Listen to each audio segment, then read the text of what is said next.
దశాబ్దాలుగా ఎదురు చూస్తున్నటువంటి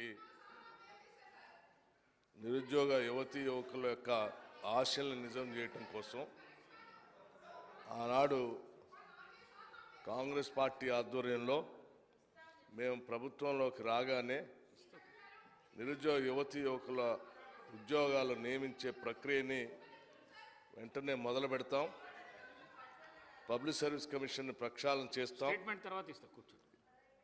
తద్వారా నిరుద్యోగ యువతీ యువకులకి ఎప్పుడు పరీక్షలు జరుగుతాయో తేదీలతో సహా ముందుగానే ఆ క్యాలెండర్ను ప్రకటిస్తాం. తద్వారా జరిగేటువంటి పోటీ పరీక్షల్లో ఇబ్బంది లేకుండా, ఓవర్లాప్ కాకుండా, సమస్యలు ఉత్పన్నం కాకుండా ఉండేటట్టుగా చేస్తామని ఆ రోజు మాటిచ్చాం.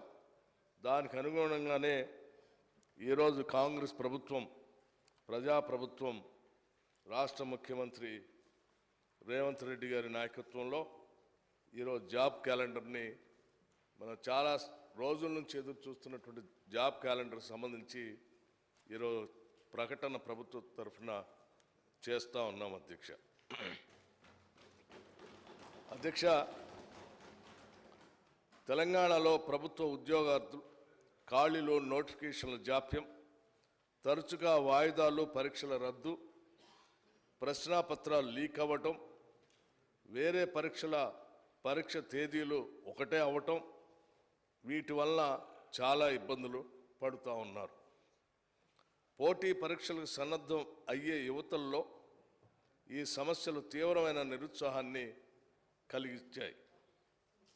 గత ప్రభుత్వ పాలనలో తెలంగాణ పబ్లిక్ సర్వీస్ కమిషన్ సరైన నిర్వహణ లేని కారణంగా 2 సార్లు గ్రూప్ 1 పరీక్ష రద్దు అయింది.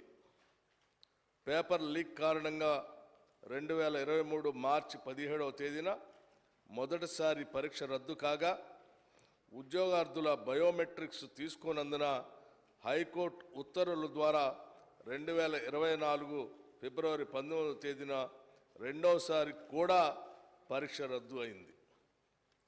ప్రస్తుత ప్రభుత్వం ఇందిరమ్మ రాజ్యం అధికారంలోకి రాగానే ఈ సమస్యలను పరిష్కరించుకోవడానికి గౌరవ ముఖ్యమంత్రి గారి ఆధ్వర్యంలో తక్షణ కార్యాచరణ చేపట్టింది.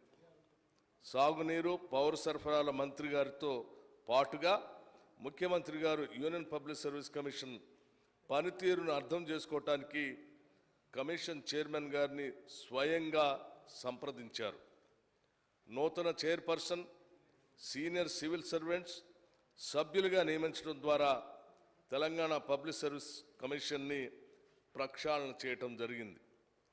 రిక్రూట్మెంట్ ప్రక్రియను సరళీకృతం చేయటానికి యూపీఎస్సీ మరియు కేరళ పబ్లిక్ సర్వీస్ కమిషన్ అనుసరిస్తున్న పద్ధతులు, విధానాలను అర్థం చేసుకోవటానికి సీనియర్ ఐఏఎస్ల అధ్యక్షతన 2 కమిటీలను ఏర్పాటు చేయటం జరిగింది.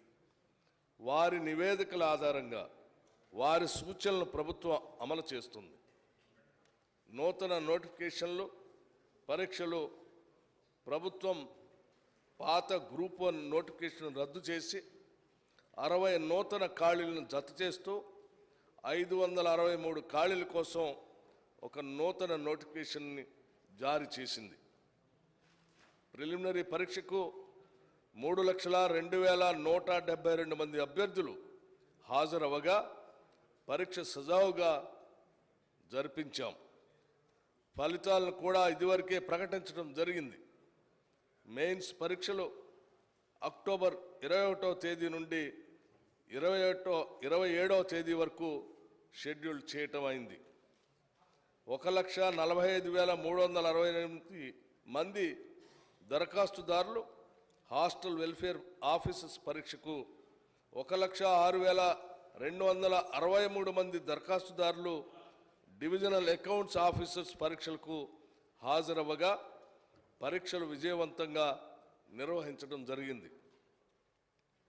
వివిధ రాష్ట్ర ప్రభుత్వ శాఖల్లో 32,410 మంది యువతకు నియామక ఉత్తర్వులను జారీ చేయటం కూడా జరిగింది. అదనంగా 13,505 ఉద్యోగ ఖాళీల భర్తీకి అనుమతులను కూడా ఇవ్వటం జరిగింది. 11,062 ఖాళీలతో టీచర్ రిక్రూట్మెంట్ కోసం డిఎస్సి పరీక్షను ప్రకటించడం అయింది. పరీక్షలు 2024 జూలై 18వ తేదీన ప్రారంభమై 2024 ఆగస్టు 5వ తేదీన ముగుస్తాయి.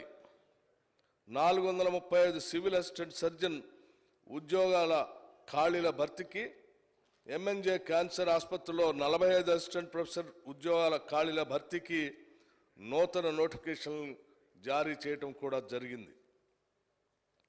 పరీక్షల మధ్య తగినంత సమయం లేని కారణంగా పరీక్షలను వాయిదా వేయాలనే అభ్యర్థనలకు సానుకూలంగా స్పందించి ఇటీవలే గ్రూప్ 2 పరీక్షను ఆగస్టు 7, 8 తేదీల నుండి డిసెంబర్కు వాయిదా వేయడమైంది.